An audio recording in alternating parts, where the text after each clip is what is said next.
Hey guys, welcome back again to the GameSpot stage. I'm still Cam Robinson, I'm still in my wonderful orange chair, but something new has happened, guys. The Earth is doomed. We have to leave Earth and find a new home. Fortunately, we have just the man to tell us how to go about doing this, how to build a habitat in space. Charles, I understand you're going to build us a habitat in space when the Earth goes to hell. Is that true? Absolutely. Well, fantastic. More importantly, you get to build a habitat when we go to space, but I'll show you how. You trust me to do that? The whole Earth is going to trust you. Oh God, we're doomed. With that chair you're sitting in?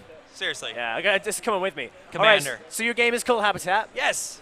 Tell us about it. What's going on? Habitat's a game about building space stations out of space junk. It's a strategic space survival game. Wow, okay. Out of space junk, so just like stuff that we've left up in the atmosphere from previous space launches, or is it asteroids, or what are we talking about? And that's part of it. That's only one part. Sure, there's all that stuff. There's rockets and there's satellites, but there's all kinds of stuff that you wouldn't even imagine. There's mega yachts. The Statue of Liberty's head is up there. The Eiffel Tower, because you said it yourself, the Earth is doomed. So what are we going to do? We're going to put booster rockets on everything. And fly it up. Fly it all up there. It sounds beautifully like Futurama or something. It's amazing. It does sound like that. It's the year 11,000, so you can see that. It really is, yeah. Absolutely.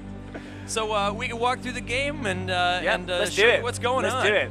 So Habitat, as I said, all about putting together your own space station. So in this sea of space junk, you can see it all around you. I mean, we go right for the Lady Liberty, right? Yeah, I mean, I can grab that and put Why it on. Why is she a cyborg? Why is there a red dot on her eye? Like I said, year 11,000. I you see. can see Cyber, it, can't it's you? Cyber Lady Liberty. Absolutely, right. absolutely. Now, we start you out in this version with a starter habitat. You can see it's kind of put together with a little ramshackle stuff. Now, it's as easy as just grabbing anything you want and saying, I want the shipping containers, and I want that thing, and I want a particle cannon. I mean, because who doesn't want one of those, right?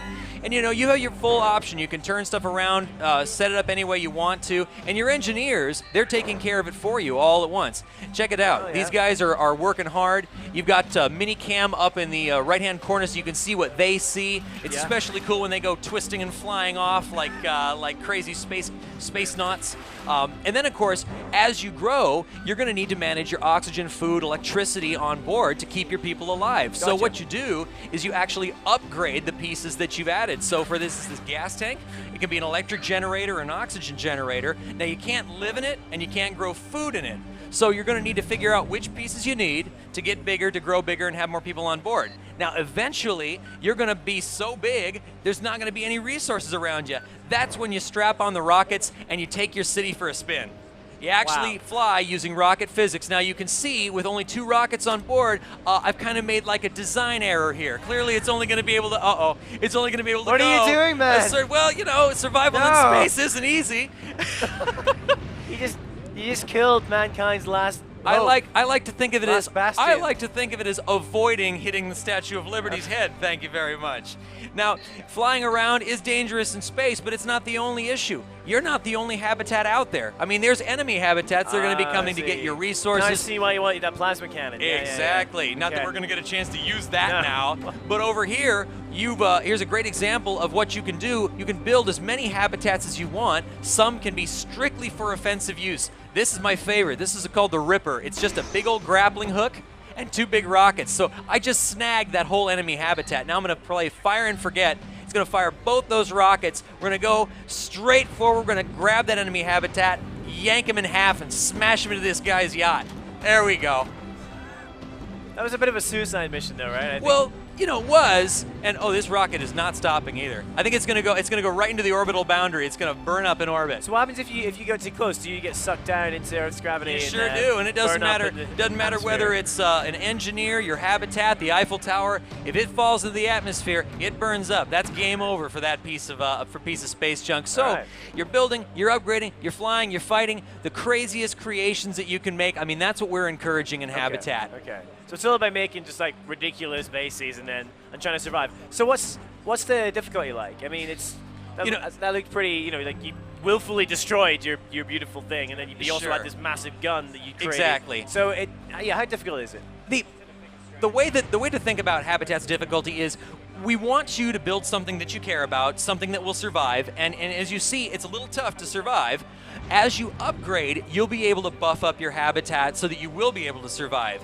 You're going to be dealing with threats from the exterior, like the bad guys and the nanomachines that are eating Earth, coming up and trying to attack you. So that's what happened, nanomachines. That's right. It's a nanomachine plague, and they'll come up and they'll try to attack you as well. And then the internal difficulties are going to be the fact that your citizens aren't very good at living in space. They're going to continuously set fires. They're going to press the airlock eject button because they thought it was the flush on the space toilet. You're going to have to deal with crises on board your station. The difficulty is going to be that mix between the external craziness and the internal kind of almost like the FTL kind of what's going on inside your station. Okay. In a lot of ways, the game, there's like 2 games at once, and you get to switch between them as you upgrade, build, and go out and try to survive. I mean, is it quite relaxed pressure, or is that constant like, oh god, I'm running out of oxygen, oh god, I need to do this bit now, oh, I haven't been enough food? Like, how much does the tension build? The best way to answer that is to tell you that the community is going to help us decide where the place is, because Habitat is coming to Steam Early Access in July. Next month, we're going to be out there for people to play, to give us feedback, to tell us, hey, I want junk that does this or that, or all these other things. And without the help of the community, I mean, a game like this, we live or die by the community that we have. So we're gonna go full on early access July, and then we're going to find out answers to those questions with your help. Fantastic. So is it like currently a single player experience, or could it be like online multiplayer, or what are your thoughts? It is a single player experience right now. I will tell you, we've been at GDC, at PAX East, here at E3. The #1 request is, will you have multiplayer? And competitive co-op, PvP. We're exploring all the options, and not to sound like a broken record, but it's going to come down to the community. If we get the love, if they really want it, and if we've got what it takes in that core community, we'll drive for it. We're going to give you what you want out of this game. Fantastic. So, the dangers that you are encountering as you're trying to build your space station. Yeah. Do you have to contend with things like radiation, or from your people being in space for too long and their bone wasting, and I mean, how much have you gone into like the kind of hardcore scienciness of it? I mean, do you need to worry about little bits of space debris coming through and punching holes in your station, or is it a bit more relaxed than that?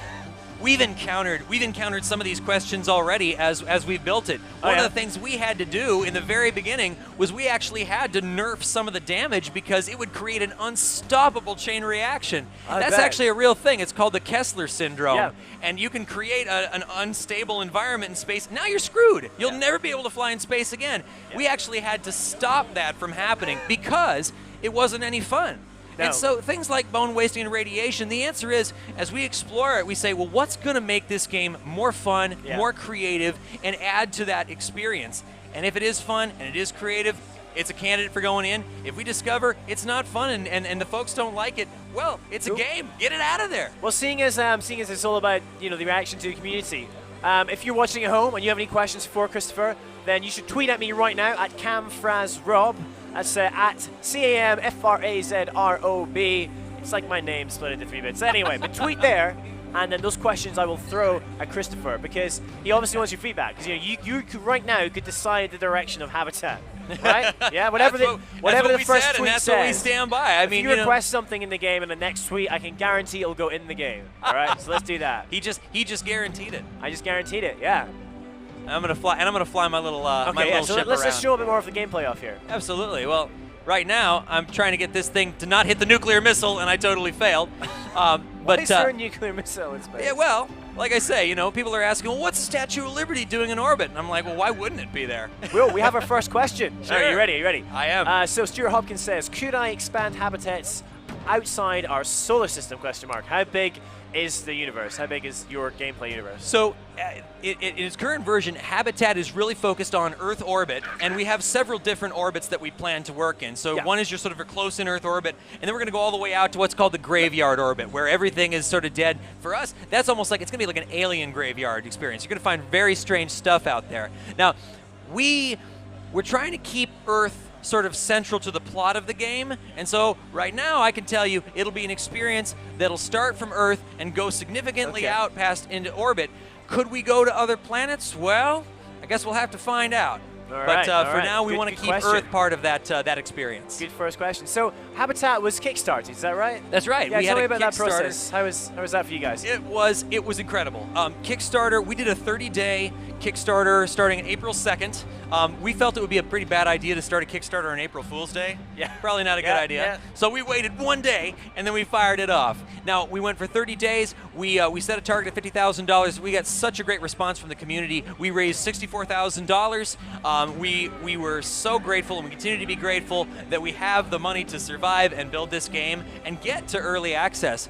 One of the things that my mentors told me as we got the Kickstarter process started is stop development on your game. Seriously, it is a full-time job to run a Kickstarter, and they were dead right. They were so right, because every day it was Twitch streaming and talking to the press and sharing the love and the excitement. I was just so excited to wake up every day and see and talk with people. It was huge. But I will say, kind of like a conference, when you get done, all you want to do is go back and keep working on your game. Damn and right, so yeah, it was really exciting. So which kind of group of game players do you think you're appealing to? Like, which fans of, like, what you mean, like strategy games like Civilization, do you think, or like which audience do you think you're getting people from with this? Because it's a new game. It's kind of quite a unique concept, really. I feel like it scratches a lot of different itches for gamers, and that's kind of what I am. I dabble in all kinds of games. I'm a huge fan of the sim games. I'm a huge Kerbal Space Program nut. FTL, I've got it on every single system, including iPad, and of course, Civilization is huge. Sid Meier is an icon of mine. And the reboot of XCOM was basically like my game of the year for like 2 years. Enemy Unknown. It was huge. It was huge. Yeah, So guys are fractions, I feel like the players that play these games are living in those worlds. They're looking for a new experience to build space. They're looking for a new experience to create things, and they're ready to get a little silly. They're ready to geek out and have some fun. Awesome. Well, let's have a look at a little bit more gameplay before if you've got some more in your demo. Sure, we've got absolutely, like 2 more minutes absolutely. left Let me just run it real quick here, and we'll pop in. We'll try a few other things that I like to do.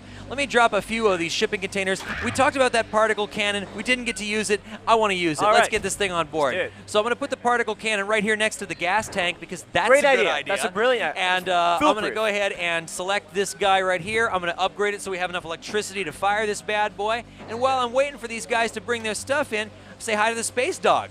Space dog. Hey, little guy. Of course. Yeah, absolutely. absolutely. Is he a robot? I guess he's a robot dog, right? Well, no, he's a real dog. He's just going out for a walk right now. Oh, he's in a space suit. Yeah, he's a dog in a space suit. Yeah. Of course. There we go. And I'll put a booster rocket right on the particle cannon, and we're going to get this thing going. Now, check this out. The particle cannon that we have right here, we're going to fire this baby, and it's actually a push beam. If I turn this thing on and leave it on, I'm going to go ahead and fire the rockets. We're going to go ahead and drag it over here. We're going to start pushing this stuff all over the place. We're going to get crazy. Oh man, it's gonna be a little nuts. This is only gonna end in tears. Exactly. Okay, now I'm gonna turn all the rockets on. Let's do this thing. I think you just play this game because you just like to build and then destroy your creations, Charles. This is all you seem to be doing. You're not surviving at all. If this scenario ever happens in real life, I am not putting you in charge. I'm not an evil man. And I'm giving everybody else command. I think there's going to be people out there. 99% of the gaming community will be way better commanders than I could ever Fantastic. be. Well, Charles, it's been an absolute pleasure having you on stage and showing off Habitat. So thank you very much for doing that. Enjoy what's left of E3. As for you guys